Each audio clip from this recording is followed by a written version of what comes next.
Ay, ano, magagalit si Tito Gary sa'yo. Hindi siya nakapagpapawal sa bata. Oh, yan na, sinasabi ko sa'yo.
Ayan, ito na yung ating hiniwaang karne, nilagang karne, then inano ko siya, nilitsong kawali ko siya.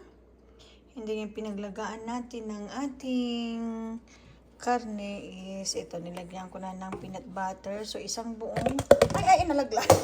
Sorry naman, nalaglag. Nilagyan ko siya ng isang buong peanut butter na ganyan, ubos yan. Lahat yan nilagay ko. Nilagay ko yan, peanut butter, and then ko ng cornstarch. At tapos nilagay ko siya ng annatto powder. So, yan. Malapot na yan. So, antay lang natin siyang lumapot pa ulit. At then, ilalagay na natin ang ating mga gulay. Yan.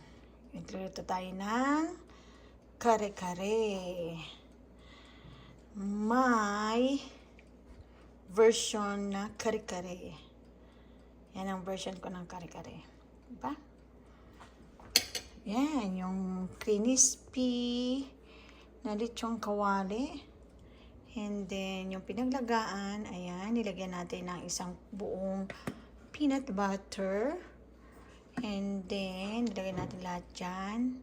Tapos nilagyan ko siya ng annatto powder. Ayan, tayo lang natin siyang medyo kumulo-kulo pa. Medyo lumapot ng konti. And then after that, lalagay natin ang ating mga gulay. Ating sauce. Ayan, malapot-lapot na siya. Okay na yung texture na lapot na gusto natin. Then, lagyan na natin ating mga gulay. Ayan ang talong. Wala po kaming wala akong banana blossom ngayon dito. Meron magandang puso ng saging dito kasi pangalan nito. Yung mga nakalata, kaya lang wala kami nabiling nakalata. So instead na sitaw guys, kasi wala rin namang sitaw dito sa mall dito, mali ba lang punta ka ng Asian store. So, hindi pa kami nakakapag-grocery. Ang ginamit ko is beans. Yung Baguio beans, yan. Pwede yan, guys.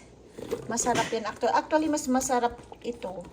Kahit na yung nagluluto ko ng sitaw kalabasa na gulay, yung pinakbet na sitaw kalabasa, yun ang ginagamit ko pag walang sitaw. So, ayan, lagay na nga natin lahat ang ating mga gulay. Okay na yan.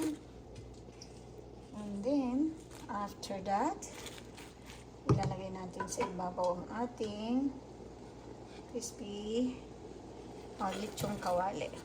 Ayan. So, yan ang ating kari-kari for today.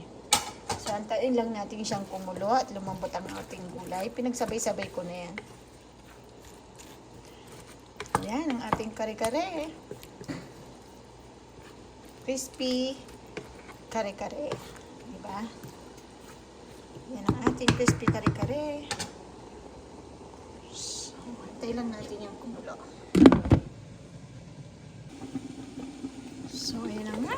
Kumukulo na ang ating crispy kare-kare. Okay na yan kasi ayaw naman natin ma-overcook ang ating mga gulay.